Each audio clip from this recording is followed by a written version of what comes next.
سورہ نساء چوتھا پارہ ہے، چوتھے پارے کا تیسرا رکوع جاری ہے اور آیت نمبر 20 ہے، چوتھے پارے کا تیسرا رکوع جاری ہے۔ سورہ نساء۔ اعوذ باللہ من الشیطان الرجیم، بسم اللہ الرحمن الرحیم۔ وَإِنْ أَرَدْتُمُ اسْتِبْدَالَ زَوْجٍ مَّكَانَ زَوْجٍ وَآتَيْتُمْ إِحْدَاهُنَّ قِنطَارًا فَلَا تَأْخُذُوا مِنْهُ شَيْئًا أَتَأْخُذُونَهُ بُهْتَانًا وَإِثْمًا مُّبِينًا وَكَيْفَ تَأْخُذُونَهُ وَقَدْ أَفْضَىٰ بَعْضُكُمْ إِلَىٰ بَعْضٍ وَأَخَذْنَ مِنكُم مِّيثَاقًا غَلِيظًا وَلَا تَنكِحُوا مَا نَكَحَ آبَاؤُكُم مِّنَ النِّسَاءِ إِلَّا مَا قَدْ سَلَفَ إِنَّهُ كَانَ فَاحِشَةً وَمَقْتًا وَسَاءَ سَبِيلًا حُرِّمَتْ عَلَيْكُمْ أُمَّهَاتُكُمْ وَبَنَاتُكُمْ وَأَخَوَاتُكُمْ وَعَمَّاتُكُمْ وَخَالَاتُكُمْ وَبَنَاتُ الْأَخِ وَبَنَاتُ الْأُخْتِ وَأُمَّهَاتِكُمُ اللَّاتِي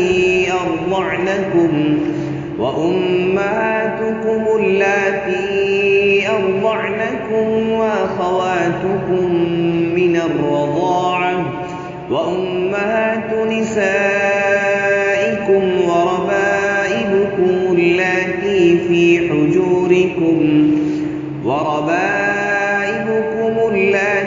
فِي حُجُورِكُم مِّن نِّسَائِكُمُ اللَّاتِي دَخَلْتُم بِهِنَّ فَإِن لَّمْ تَكُونُوا دَخَلْتُم بِهِنَّ فَلَا جُنَاحَ عَلَيْكُمْ وَحَلَائِلُ أَبْنَائِكُمُ الَّذِينَ مِنْ أَصْلَابِكُمْ وَأَن تَجْمَعُوا بَيْنَ الْأُخْتَيْنِ إِلَّا مَا قَدْ سَلَفَ إِنَّ اللَّهَ كَانَ غَفُورًا رَّحِيمًا۔ صدق اللہ العظیم۔ وَإِنْ أَرَدْتُمُ اسْتِبْدَالَ زَوْجٍ مَّكَانَ زَوْجٍ،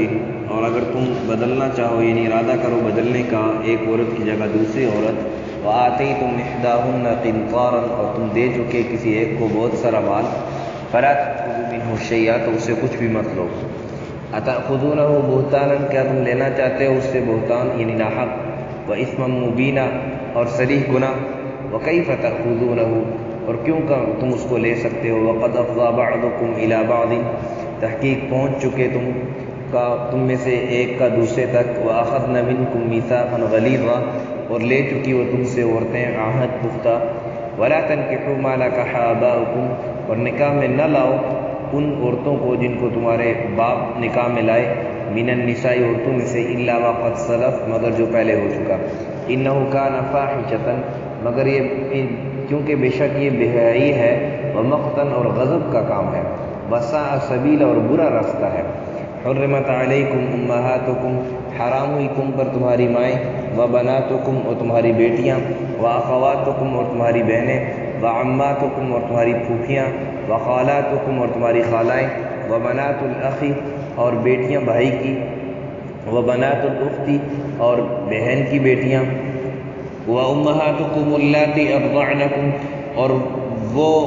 جن ماؤں نے تم کو دودھ پلایا، یعنی وہ مائیں جنہوں نے تم کو دودھ پلایا جو تمہاری رضائی مائیں ہیں، واخواتکم من الرضاعہ، اور جو تمہاری رضائی بہنیں ہیں، وامہات نسائکم، اور تمہاری جو بیویاں ہیں ان کی مائیں یعنی تمہاری ساس، وربائبکم اللاتی فی حجورکم، اور ان کی بیٹیاں جو تمہاری پرورش میں ہیں، جن کو جنا ہے، فی حجورکم من نسائکم، جن کو تمہارے جنا ہے تمہاری عورتوں نے، اللاتی دخلتم بہن، جن سے تم نے صحبت کی ہے، یعنی یہ وہ بیٹیاں کہ جو شادی کر کے آئے، ایک عورت سے آپ نے شادی کی،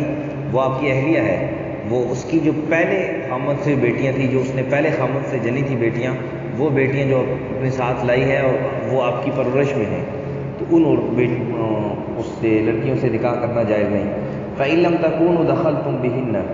اور اگر تم نے ان سے صحبت نہیں کی، دخول نہیں کیا، تو فَلَا جُنَاحَ عَلَيْكُمْ، تو اس پر کچھ گناہ نہیں کہ تم ان لڑکیوں سے نکاح کر لو۔ وَحَلَائِلُ أَبْنَائِكُمُ الَّذِينَ مِنْ أَصْلَابِكُمْ، اور وہ عورتیں تمہاری بیٹوں کی جو تمہاری پشت میں سے ہیں، یعنی جو تمہاری بیٹوں کی جو یعنی تمہاری بہو ہیں جو ہیں، ان سے بھی تم نکاح نہیں کر سکتے۔ وَأَن تَجْمَعُوا بَيْنَ الْأُخْتَيْنِ إِلَّا مَا قَدْ سَلَفَ، اور یہ کہ اکٹھا کرو تم دو بہنوں کو، إِلَّا مَا قَدْ سَلَفَ، مگر جو پہلے ہو چکا۔ إِنَّ اللَّهَ كَانَ غَفُورًا رَحِيمًا، بے شک اللہ تعالیٰ بخشنے والا مہربان ہے۔ پہلی جو دو آیتیں ہیں آج کے سبق کی، یہ کل تلاوت ہوئی تھی، ان کا ترجمہ بھی ہوا تھا، لیکن اس کی تشریح جو ہے وہ تفصیل کچھ بیان نہیں ہو سکی تھی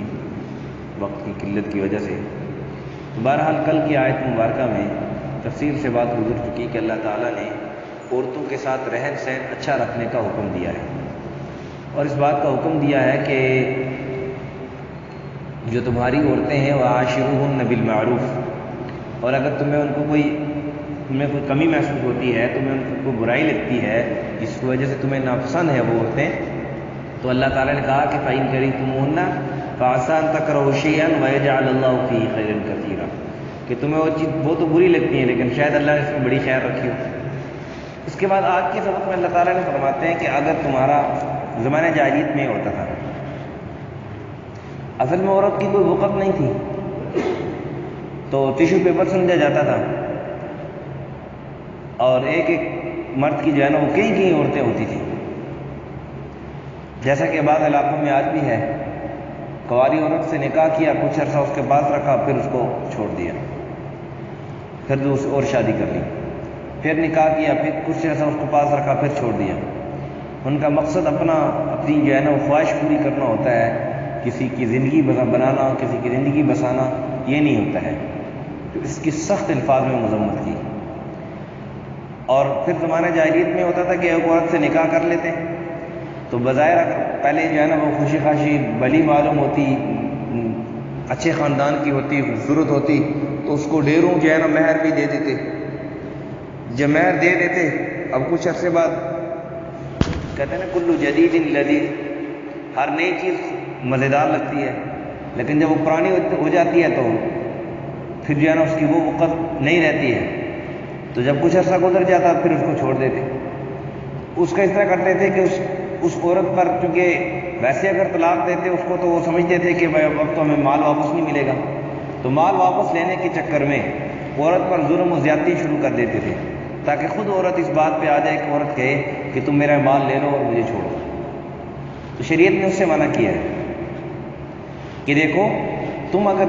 دوسری بیوی ایک عورت کو بدلی کرنا چاہتے ہو، یعنی ایک عورت کو اگر تم طلاق دینا چاہتے ہو، تمہیں کسی وجہ سے تمہاری اس کے ساتھ نہیں بنتی، تم نہیں اس کے ساتھ گزارا کر سکتے، اس کو تم طلاق دیتے ہو، تو پھر تم جو پہلی جو بیوی ہے، بے شک اگرچہ تم نے اس کو بہت سارا مہر دیا ہو، لیکن اس کے باوجود بھی تم اس سے واپس نہیں لے سکتے۔ اور اللہ فرماتے ہیں کہ اتأخذونہ بہتانا وإثما مبینا، کیا مطلب کہ ایک بات، کیا تم بہتان اس پر بہتان لگانا چاہتے ہو، یعنی بہتان لگا کے اس پر ظلم و زیادتی کر کے، اس پر الزامات لگا کے، ظاہر ہے کوئی تو بہانہ کرنا ہے جس کی وجہ سے اس کو چھوڑنا ہے۔ اب اصل تو یہی ہے کہ وہ اپنی خواہش پوری کرنی ہے، لیکن بہانہ تو لگانا ہے، ظاہر ہے لوگوں کو بھی تو دکھانا ہے، تو اس لیے اس پر بہتان لگا کے تم اس کو چھوڑنا چاہتے ہو، اور اصل تمہاری خواہش ہے کہ مال واپس کر دے مجھے،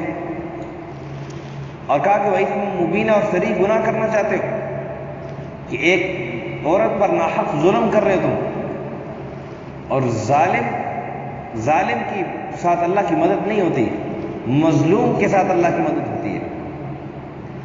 اس لیے نبی اکرم صلی اللہ علیہ وسلم نے فرمایا مظلوم کی بد دعا سے بچو، فإنه لا حجاب بينه وبين اللہ، کہ اللہ اس کے درمیان کوئی حجاب نہیں ہے، جو ہی مظلوم بد دعا کرتا ہے اللہ اس کی دعا قبول فرماتے ہیں۔ تو اس لیے اللہ فرماتے ہیں کہ تم اس پر الزام لگانا چاہتے ہو، بہتان لگانا چاہتے ہو، اور برا یعنی صریح گناہ کرنا چاہتے ہو، اور پھر کہا کہ آپ کیسے اس سے وہ پیسے لے سکتے ہو، مہر کیسے اس سے واپس لے سکتے ہو؟ وَكَيْفَ تَأْخُذُونَهُ وَقَدْ أَفْضَىٰ بَعْضُكُمْ إِلَىٰ بَعْضٍ، کہ مہر تم اسے کیسے واپس لے سکتے، حالانکہ تم نے اس کے ساتھ یہ ہے نا صحبت کی ہے، تم نے اس کے ساتھ وقت گزارا ہے، اپنی خواہش پوری کی ہے، ضرورت پوری کی ہے، جب تم ضرورت پوری کر چکے پھر تم کیسے مہر واپس لے سکتے ہو؟ اور یہ بات یاد رکھنا، جب خلوت صحیحہ ہو جائے، ایک دفعہ اوپر صحبت کر لے یا صحبت کی نوبت نہ آئے لیکن خلوت صحیحہ مل جائے، کہ خلوت صحیحہ اس کو کہتے ہیں کہ اس کو صحبت کا موقع ملا اور کوئی صحبت کے درمیان معنی نہیں تھا، تو شریعت نے یہ حکم لگایا کہ اس پر بھی یہ حکم دخول والا حکم لگایا جائے گا، کیونکہ بہت سارے مرد، شریعت نے نا جو ظلم اور زیادتی کے بالکل دروازے بند کیے، ظلم اور زیادتی کے بالکل دروازے بند کیے، کیسے کہ موقع ملا، خامن نے صحبت بھی کی ہوگی اور وہ بات جا کے مکر جائے جی میں نے تو صحبت ہی نہیں کی، اصل مقصد تو اس کا مال ہے، مال کے پیچھے تو آج دیکھیں نا قرآن پہ بھی لوگ ہاتھ رکھ لیتے ہیں، کلمہ بھی پڑھ لیتے ہیں، قسمیں بھی کھا لیتے ہیں، جھوٹی قسمیں بھی کھا لیتے ہیں، تو شریعت نے بالکل دروازہ بند کیا ہے ظلم کا، زیادتی کا، کہ دیکھیں جب شریعت حکم لگاتی ہے نا، شریعت کا جو حکم ہوتا ہے اس میں اجتماعی فائدے کو دیکھا جاتا ہے، اجتماعی فائدہ مقدم ہوتا ہے، جیسے ہم زکوٰۃ کی دیکھ لیں، اب زکوٰۃ میں حکم یہ ہے کہ زکوٰۃ ادا کرو جو صاحب نصاب ہے، اب بظاہر بندہ کہتا ہے کہ نا میرے مال میں کمی ہو رہی ہے، تو میرے ساتھ زیادتی ہے، اس کے ایک کے مال میں بظاہر کمی تو نظر آ رہی ہے، لیکن آگے اجتماعی امت کی جو غرباء ہیں، فقراء ہیں، وہ زیادہ ہیں، ان کا زیادہ فائدہ ہے، تو زیادہ امت کو فائدہ ہے، اس لیے اجتماعی فائدے کو مقدم رکھا جاتا ہے۔ تو اسی طرح آپ قتل خطا میں دیکھ لیں، اب ایک آدمی ہے وہ بندوق کے ساتھ بندوق کی صفائی کر رہا تھا، ویسے سب سامنے آدمی بیٹھا تھا اور وہ گولی نکل گئی اور آدمی مر گیا، یا ویسے اس نے فائر کیا شکار کی طرف لیکن سامنے دوسرا آدمی آ گیا اور وہ مر گیا، تو اس پر دیت لازم کی جاتی ہے، شریعت نے کہا کہ یہ دیت دے گا۔ اب ہونا تو بظاہر تو سب کہتا ہے یار سمجھ گئے، یہ عقل انسان کی یہ کہتی ہے کہ تو اس پر زیادتی ہے، کیونکہ اس نے جان بوجھ کے تو مارا ہی نہیں ہے، اس کے مارنے کا ارادہ اس نے نہیں رکھا تھا، لیکن چونکہ شریعت نے جو ظلم اور زیادتی کا دروازہ بند کرنا ہے، کیوں کہ اس چور راستے کو استعمال کر کے لوگ ظلم کر کے کہیں گے میں نے تو اس کو مار رہا تھا، اس کو لگ گئی ہے، تو شریعت نے اس ظلم کا دروازہ بند کیا کہ اگر خطان بھی لگی ہے تب بھی اس کو سزا ملے گی، تاکہ کل کوئی جان بوجھ کے قتل کر کے یہ نہ کہے کہ جی میں نے تو خطان مارا۔ تو اسی طرح خلوت صحیحہ کا حکم جب کسی کو موقع مل گیا، صحبت کا موقع مل گیا اور کوئی معنی نہیں تھا، تو شریعت یہ کہتی ہے کہ اس پر خلوت صحیحہ کا حکم لگایا جائے گا۔ کیوں؟ خلوت صحیحہ کا حکم یہ ہوتا ہے اس پر دخول کا حکم لگایا جائے گا، دخول کی صورت میں عورت کو جو مہر دیا ہے یہ واپس نہیں لے سکتا، یہ واپس نہیں لے سکتا، ہاں اگر دخول سے پہلے طلاق دی ہے، خلوت صحیحہ سے پہلے طلاق دی ہے، پھر آدھا مہر آئے گا۔ اب اگر یہ دروازہ بند نہ کرے تو ہوگا کیا کہ لوگ دخول کر کے اپنی ضرورت پوری کر کے پھر کہیں گے جی نہیں میں تو دخول ہی نہیں کیا، عورت 100 مرتبہ مرضی کہتی رہے، 1000 مرتبہ بھی کہتی رہے، قسمیں کھاتی رہے، یہ بندہ کہے گا جی میرے، اور آپ کو پتہ ہے آج معاشرہ دیکھ لیں، معاشرے کے اندر لوگ تھوڑے سے پیسے کے بدلے کتنی بڑی بڑی قسمیں کھا لیتے ہیں، خاص کر ہمارے اللہ معاف فرمائے ہمارے تاجر بھائی، بعض سارے نہیں بعض ایسے کہ بظاہر ایک چیز کے بیچنے میں اس کا 1 روپے یا 2 روپے یا 10 روپے کا فائدہ ہوگا، لیکن اتنے بیوقوف ہیں، اتنے ناسمجھ ہیں کہ 10 روپے کے بدلے اپنا ایمان بیچ جاتے ہیں۔ خود ہی اپنی حلال روزی کو حرام کر دیتے ہیں. تو اس لیے شریعت نے دروازہ بند کیا ہے کہ خلوت صحیحہ ہو گئی، اس کا موقع مل گیا، اب اس نے دخول نہیں بھی کیا تب اس پر دخول کا حکم لگایا جائے گا. اگر اطلاق دیتا ہے تو پورا مہر عورت کا حق ہے، عورت کو پورا مہر ملے گا، آدھا مہر نہیں ملے گا. اور اگر دخول سے پہلے طلاق دیتا ہے تو پھر آدھا مہر اس کو ملے گا، آدھا مہر عورت کو ملے گا، آدھا. اور تو اللہ کہہ رہے ہیں کہ تم کیسے وہ مان لے سکتے ہو کہ تم ان سے فائدہ اٹھا چکے ہو. ایک بات وَأَخَذْنَ مِنْكُمْ مِيثَاقًا غَلِيظًا، ایک تو نکاح کر چکے ہو اس کے ساتھ، نکاح کی صورت میں وَأَخَذْنَ مِنْكُمْ مِيثَاقًا غَلِيظًا، نکاح کر چکے ہو تم اس کے ساتھ، اور وہ نکاح کی صورت میں تم اس کے ساتھ پختہ عہد کر چکے ہو کہ میں تمہارے ساتھ زندگی نبھاؤں گا. ورنہ آپ دیکھیں نا، یہ نبی پاک صلی اللہ علیہ وسلم نے فرمایا جو حلالہ کرنے والا اور جس کے لیے حلالہ کیا جائے اس پر لعنت ہے. یہ کیوں ہے؟ صحیح حدیث ہے. یہ کیوں ہے؟ کیوں کہ نکاح اصول میں لوگ کیا کہتے ہیں، شرط ہوتی ہے میں اتنے عرصے کے لیے اس کو میں اپنے نکاح میں رکھوں گا تاکہ دوسرے کے لیے حلال ہو جائے اور پھر چھوڑ دوں گا. اس طرح کرنے سے تو نکاح ہی نہیں ہوتا. نکاح کی صورت یہ ہے کہ آپ پختہ عہد کریں اس کے ساتھ، اور یہ نکاح پختہ عہد ہوتا ہے جب آدمی کہتا ہے نا کہ مجھے یہ عورت قبول ہے، یہ میں نے قبول کی، تو یہ اس بات کی علامت ہے کہ اس کی ساری خامی خوبی سے اس کو میں نے قبول کیا ہے، اب اس کے ساتھ میں نے زندگی نبھانی ہے. اگر نکاح کرتے وقت ہی اس کے دل میں فطور ہے اور دل سے اگر قبول نہیں کر رہا، بظاہر زبان سے کہہ دیا نکاح تو ہو جائے گا لیکن یہ گناہ گار ہوگا، یہ آدمی سخت گناہ گار ہوگا کہ عورت کو بسانے کی اس کی نیت ہی نہیں ہے اور ظلم و زیادتی اور ایک قسم کی عورت کے ساتھ عورت کو کھیلونا بنا رہی ہے. اس لیے اللہ نے کہا کہ وَأَخَذْنَ مِنْكُمْ مِيثَاقًا غَلِيظًا، تم سے وہ پختہ عہد نکاح کی صورت میں لے چکی ہے. تو گویا اگر عورت سے آپ مال واپس لو گے تو 3 قسم کے ظلم اس پر کرو گے. پہلا کہ ظاہر ہے اس سے مال واپس لینے کے لیے بہتان لگانا پڑے گا، مال واپس لینے کے لیے کوئی بہتان کوئی الزام لگانا پڑے گا کہ میں اس وجہ سے اس سے میں کہہ رہا ہوں. دوسرا ظلم، آپ اس کے ساتھ صحبت کر چکے ہو اور صحبت کی صورت میں عورت کا حق ہے کہ آپ اس کو پورا مہر دو اور آپ پورا مہر نہیں دے رہے اس کو، اسے واپس لے رہے ہو. تیسرا ظلم، نکاح کی صورت میں اس کے ساتھ پکا عہد کر چکے ہو کہ میں تمہارے ساتھ نبھاؤں گا، زندگی نبھاؤں گا، زندگی گزاروں گا، اور تم اس کے ساتھ جو ہے نا اس کو طلاق دے رہے ہو، چھوڑ رہے ہو اس کے ساتھ مال کی خاطر، مال کی لالچ میں. تو اللہ تعالیٰ نے سختی سے منع فرمایا کہ عورت پر ظلم ہے اور ایسا کرنا جائز نہیں. اس کے بعد کیونکہ عورتوں کا تذکرہ چل رہا تھا، عورت کے نکاح اور اس کا تذکرہ چلا، تو آگے ان محرمات کا تذکرہ ہو رہا ہے کہ جن کے ساتھ نکاح کرنا جائز نہیں ہے. تو اللہ تعالیٰ نے فرمایا کہ زمانہ جاہلیت میں ہوتا تھا کہ ایک آدمی کے والد نے دو شادی کی، 3 شادیاں کی، تو اس طرح کرتے تھے کہ اگر والد فوت ہو گیا تو اب اگر عورت کوئی جوان ہے، خوبصورت ہے، اپنی جو ستیلی ماں، تو اس کے ساتھ نکاح کر لیتی تھی، اس کے ساتھ نکاح کر لیتے. تو اللہ نے سختی سے منع فرمایا کہ یہ جائز نہیں ہے. ہاں جو پہلے ہو چکا زمانہ جاہلیت میں جو ہو چکا وہ ہو چکا، اب اس کے بعد یہ جائز نہیں ہے، اب اس کے بعد جائز نہیں ہے. تو یہ فرمایا کہ وَلَا تَنكِحُوا مَا نَكَحَ آبَاؤُكُم مِّنَ النِّسَاءِ إِلَّا مَا قَدْ سَلَفَ، کہ وہ تمہاری عورتوں سے، جو ان عورتوں سے جن سے تمہارے والدین نے نکاح کیا ہے ان سے تم نکاح نہیں کر سکتے مگر جو پہلے گزر چکا وہ کا. یہ بے حیائی ہے. اور جو عورت اس طرح کا نکاح زمانے جاہلیت میں بھی اس کو برا سمجھا جاتا تھا کہ مقتی نکاح اس کو کہا جاتا تھا، اور اس کی اولاد جو ہوتی ہے اس کو مقتی کہتے تھے لوگ. تو وہ مقتی کہتے ہیں غضب کا کام، زبردستی اسے نکاح ہونا. اور اس صورت میں دیکھیں اگر آپ اپنے والد کا تذکرہ ہو گیا تو والد میں پھر دادا دادی نانا نانی یہ سارے شامل ہیں. یعنی اگر آپ کے دادا نے کوئی عورت چھوڑی ہے تو آپ اس سے بھی نکاح نہیں کر سکتے، وہ بھی آپ کے آباء اجداد میں شامل ہے. آپ کے نانا نے کوئی عورت چھوڑی ہے، ایک تو آپ کی نانی ہے، سکی نانی، اسے تو نکاح کر ہی نہیں سکتے، آپ کی والدہ کی والدہ. لیکن اگر اس نے کوئی دوسری عورت سے بھی نکاح کیا ہوتا اس کو بھی چھوڑا ہے جو آپ کی ستیلی نانی بنتی ہے اس سے بھی آپ نکاح،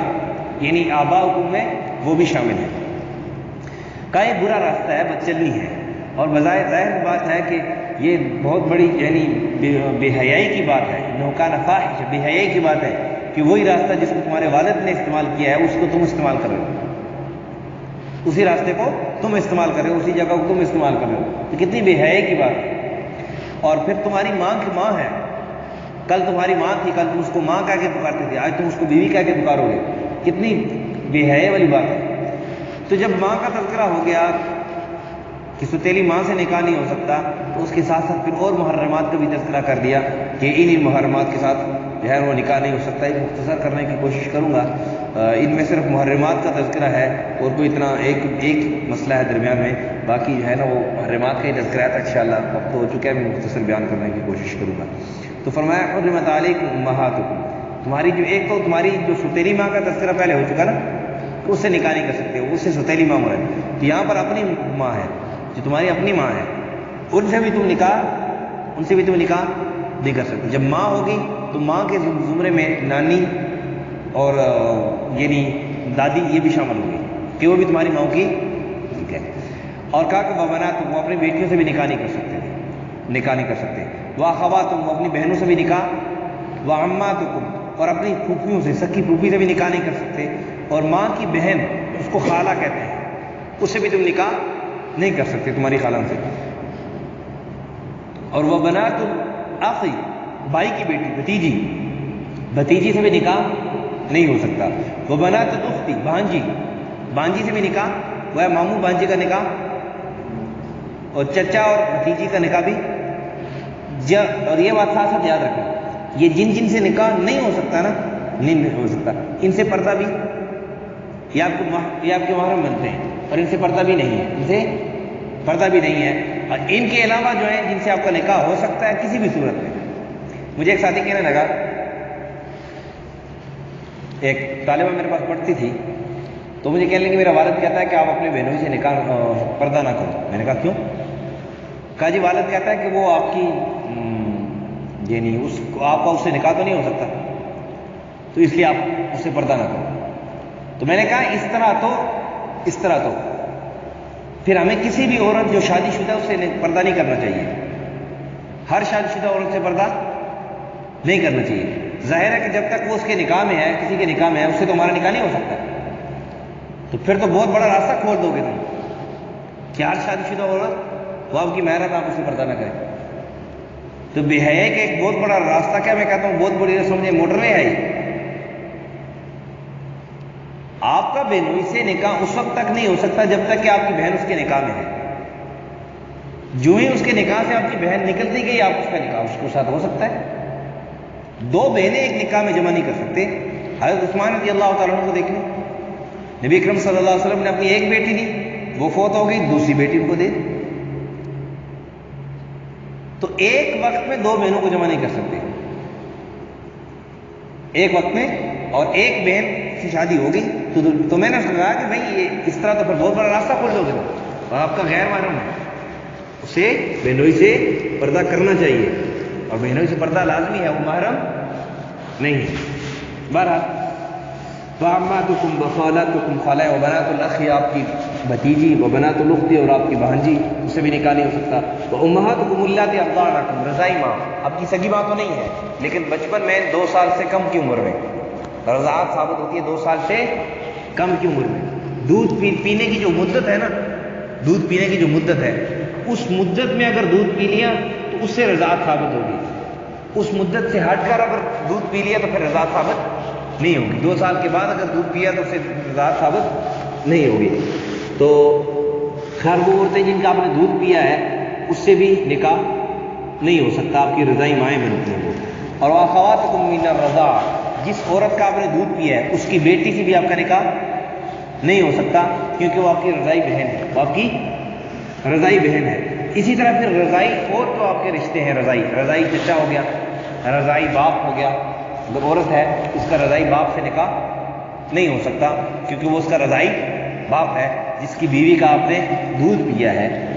تو وہ آپ کا رضائی باپ ہے، اس سے بھی نکاح نہیں ہو سکتا۔ وَأُمَّهَاتُكُمْ وَأُمَّهَاتُ نِسَائِكُمْ، یہ تمہاری ساس، اس سے بھی نکاح نہیں ہو سکتا۔ جب ساس سے نکاح نہیں ہو سکتا تو پھر ساس کی جو اوپر ساس کی ماں ہے، اس سے بھی نکاح نہیں ہو سکتا، اس کی جو ماں ہے اس سے بھی نکاح نہیں ہو سکتا۔ وَرَبَائِبُكُمُ اللَّاتِي فِي حُجُورِكُم مِّن نِّسَائِكُم، وہ عورتیں جو ربیبہ اس کو کہتے ہیں، جو عورتیں آپ کی پرورش میں ہیں، جن کو جنا ہے آپ کی عورت نے، اور ان ربیبہ سے نکاح نہیں ہو سکتا جس کی والدہ سے آپ دخول کر چکے ہو۔ سمجھو، ایک عورت سے آپ نے شادی کی، وہ پہلے سے شادی شدہ تھی، اس کے ہاں بچیاں بھی تھیں، اب اس نے نکاح کیا، نکاح کرنے کے بعد آپ نے اس سے دخول بھی کر لیا، نکاح کرنے کے بعد دخول بھی، اب اس کی جو بیٹیاں ہیں اس سے آپ نکاح نہیں کر سکتے، اب اس کی جو بیٹیاں ہیں اس سے آپ نکاح نہیں کر سکتے۔ اگر آپ نے ایک عورت سے شادی کی اور نکاح کیا، ابھی دخول نہیں کیا تھا، ابھی دخول نہیں کیا تھا، اب آپ نے دیکھا اس کی بیٹیاں بھی ہیں، اس کی بیٹی آپ کو پسند آ گئی، آپ اس کو طلاق دے کر اس کی بیٹی سے نکاح کر سکتے ہیں، لیکن اس وقت تک جب تک یہ قرآن کہہ رہے ہیں فَإِن لَّمْ تَكُونُوا دَخَلْتُم بِهِنَّ فَلَا جُنَاحَ عَلَيْكُمْ، عورت سے نکاح کیا آپ نے، اس کی بیٹیاں تھیں، جوان بیٹیاں تھیں، شادی کے قابل تھیں، آپ نے دیکھا کہ مجھے ان سے شادی کرنی چاہیے، اس عورت سے آپ نے ابھی دخول نہیں کیا تھا، اس کو طلاق دی اور آپ اس کی بیٹی سے شادی کر سکتے ہیں۔ ہاں، اس کو آپ نے طلاق نہیں دی، اس کو بھی نکاح میں رکھ لو، اس کی بیٹی سے بھی نکاح کرے تو یہ جائز نہیں، کیونکہ ماں بیٹی کو ایک نکاح میں کرنا جائز، یہ قاعدہ کلیہ سمجھنا، ہر ان دو عورتوں کو جمع کرنا جائز نہیں ہے جن میں سے اگر ایک کو مرد ایک عورت تصور کیا جائے اور ان دونوں کا آپس میں نکاح نہ ہو سکتا۔ سمجھ رہے؟ یہ بنیادی قاعدہ کلیہ ہے، اس کو سمجھ میں آ جائے گی تو باقی مسئلے آسانی سے سمجھ میں آ جائیں گے۔ ہر اس عورت کو، ان دو عورتوں کو آپ آپس میں ایک نکاح میں جمع نہیں کر سکتے جن میں سے اگر کسی ایک کو مرد تصور کیا جائے، دوسرے کو عورت تصور کیا جائے اور ان دونوں کا آپس میں نکاح نہ ہو سکتا ہو، ایسی دو عورتوں کو آپ جمع نہیں کر سکتے۔ آپ دیکھیں، آپ نے اپنی بیوی کی پھوپھی سے نکاح کر لیا، اب اپنی بیوی کی پھوپھی کو آپ نکاح میں نہیں لا سکتے، کیوں؟ کہ اگر آپ ایک کو مرد تصور کریں تو ظاہر ہے کہ اگر اس لڑکی کو مرد تصور کرتے ہو تو لڑکے کا اپنی پھوپھی سے شادی نکاح جائز، اگر پھوپھی کو مرد تصور کرتے ہو، پھوپھی کو، تو ایک بچی کا وہ اگر پھوپھی کو مرد تصور کرو تو وہ چچا بنے گا، تو چچا سے بھی نکاح جائز نہیں ہے، تو پھوپھی اور اس کی جو بھتیجی ہے اس کو آپس میں نکاح میں جمع نہیں کر سکتے۔ اسی طرح خالہ اور بانجی، اس کو نکاح میں جمع نہیں کر سکتے۔ تو یہ بنیادی قاعدہ کے لیے جب ذہن میں ہوگا تو پھر آگے جس قسم کا مسئلہ سامنے آئے گا وہ سمجھنا آسان ہوگا، اس کا حل پھر آسانی سے ذہن میں آئے گا کہ ہر ان دو عورتوں کو آپ ایک نکاح میں جمع نہیں کر سکتے کہ جن میں سے اگر ایک کو مرد تصور کیا جائے تو اس کا دوسرے سے نکاح۔ تو میں مسئلہ عرض کر رہا تھا کہ ایک عورت سے آپ نے نکاح کیا، اس کی بیٹیاں بھی تھیں جو پہلے خامن سے تھیں، جو آپ سے ہیں تو اس سے تو نکاح ہو ہی نہیں سکتا نا، اس سے تو نکاح اپنی بیٹی سے نکاح ہو ہی نہیں، لیکن آپ کی جو بیوی ہے جس سے آپ نے نکاح کیا ہے اس کے پہلے خامن سے بیٹیاں ہیں، تو اس صورت میں ہم ان کی بیٹیوں سے آپ نکاح کر سکتے ہو کہ آپ نے اس بیوی سے صرف نکاح کیا، دخول نہیں کیا۔ اگر دخول کر لیا، خلوت صحیحہ ہو گئی، اس صورت میں پھر نکاح نہیں کر سکتے، پھر وہ تمہاری ربیبہ ہے، تمہاری یعنی ان سے تمہارا پھر کبھی بھی نکاح نہیں ہو سکتا، اور تو یعنی تمہاری محرمات میں سے ہیں، پھر تمہاری وہ محرمات میں سے ہیں، تم ان سے نکاح نہیں کر سکتے۔ فَإِن لَّمْ تَكُونُوا دَخَلْتُم بِهِنَّ فَلَا جُنَاحَ عَلَيْكُمْ، اگر آپ نے اس عورت سے دخول نہیں کیا، صحبت نہیں کی، خلوت صحیحہ نہیں ہوئی، اس صورت میں پھر آپ اس سے نکاح، ان کی بیٹیوں سے نکاح کر سکتے ہیں، لیکن بیٹیوں میں سے سب سے نہیں، ایک سے نکاح کر سکتے ہیں۔ وہ پھر آگے آ رہا ہے کہ وَأَن تَجْمَعُوا بَيْنَ الْأُخْتَيْنِ إِلَّا مَا قَدْ سَلَفَ، دو عورتوں کو بھی آپ ایک نکاح میں جمع نہیں کر سکتے، مگر یہ کہ پہلے اگر کوئی بزرگ پہلے اگر کسی نے کر لیا، زمانے جاہلیت میں یہ حکم نازل ہونے سے پہلے اگر کسی نے کر لیا وہ الگ بات ہے، اب نہیں کر سکتے۔ اور کہا ان اللہ کان غفور الرحیم، اللہ تعالیٰ بخشنے والا مہربان ہے، کہ یہ حکم نازل ہونے سے پہلے اگر کسی سے کوئی یہ ظلم، یہ ان سے نکاح ہو گیا، کسی نے نکاح کر لیا، تو چونکہ اس وقت حکم نہیں تھا، اس لیے اللہ رب العزت اس کے اس گناہ کو معاف کرنے والے ہیں۔ یہ تھا ان آیات کا خلاصہ۔ اللہ ہمیں سمجھ عمل کی توفیق عطا فرمائے۔ ایک دفعہ ترجمہ سن لیں، اس پارہ انشاءاللہ ہمارا ختم ہو جائے گا۔ وَإِنْ أَرَدْتُمُ اسْتِبْدَالَ زَوْجٍ مَّكَانَ زَوْجٍ، اور اگر بدلنا چاہو ایک عورت کی جگہ دوسری عورت کو، وَآتَيْتُمْ إِحْدَاهُنَّ قِنْطَارًا، اور دے چکے کسی ایک کو بہت سارا مال، فَلَا تَأْخُذُوا مِنْهُ شَيْئًا، اس سے کچھ بھی مت لو،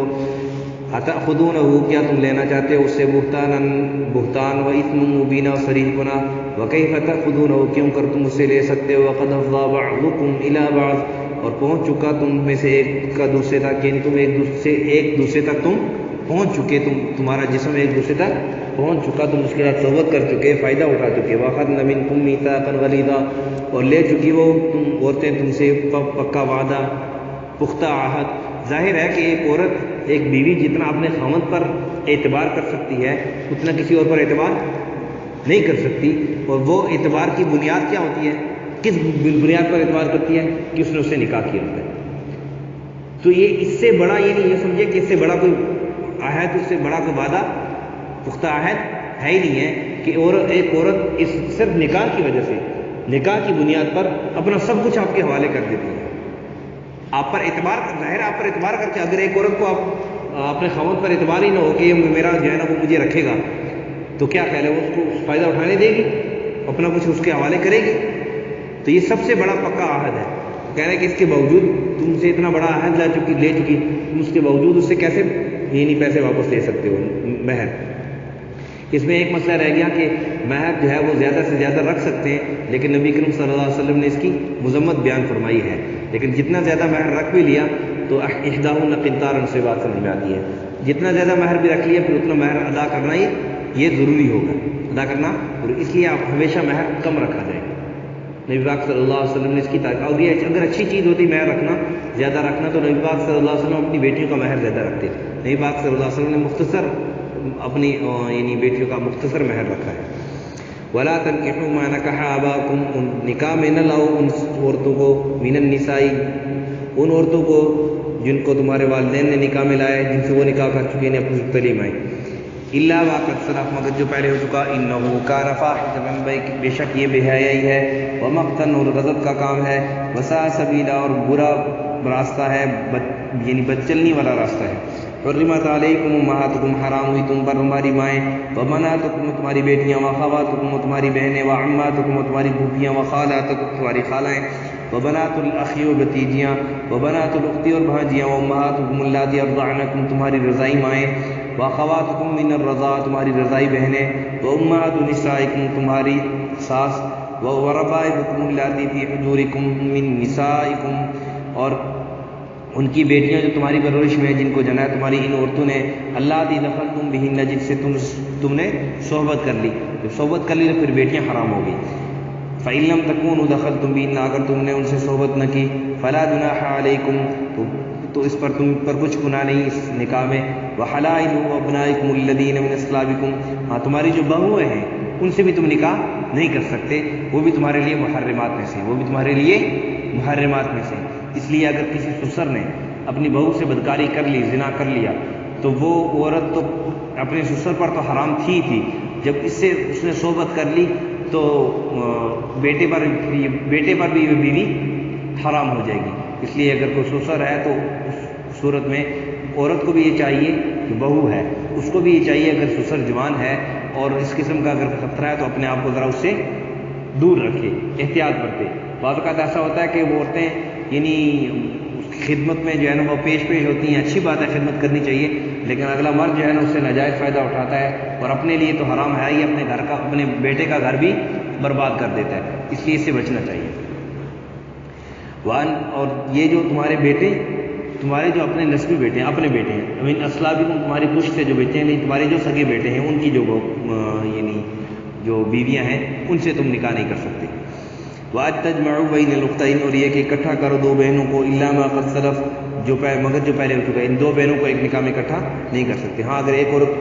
بہن کو طلاق دے دی تو دوسری بہن کو پھر دوسری بہن سے نکاح کر سکتے ہیں، یہ ایک بہن فوت ہوگی تو دوسری بہن سے نکاح کر سکتے ہیں۔ إِنَّ اللَّهَ كَانَ غَفُورًا رَحِيمًا، بے شک اللہ بخشنے والا ہے۔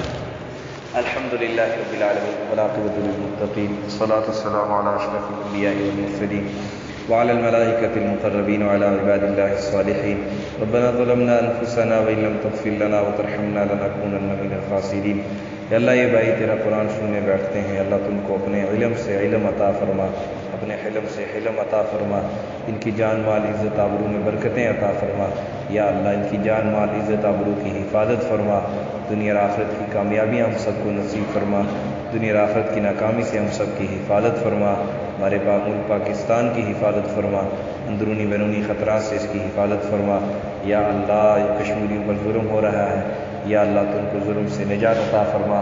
ظالم کو ظلم سے روک دے. یا اللہ تو ظالم کا ہاتھ پکڑ سکتا ہے، ظالم کو ظلم سے روک سکتا ہے. یا اللہ تو ظالم کو ظلم سے روک دے. ہمارے جتنے بھی مسلمان بھائی جہاں کہیں بھی ہیں ان پر مظالم ڈائے جا رہے ہیں، ان کو ظلم سے نجات عطا فرما، ان کی مدد و نصرت فرما، ان کو آزادیاں عطا فرما. صلی اللہ علیہ نبی الکریم محمد وعلی آلہ وصحبہ.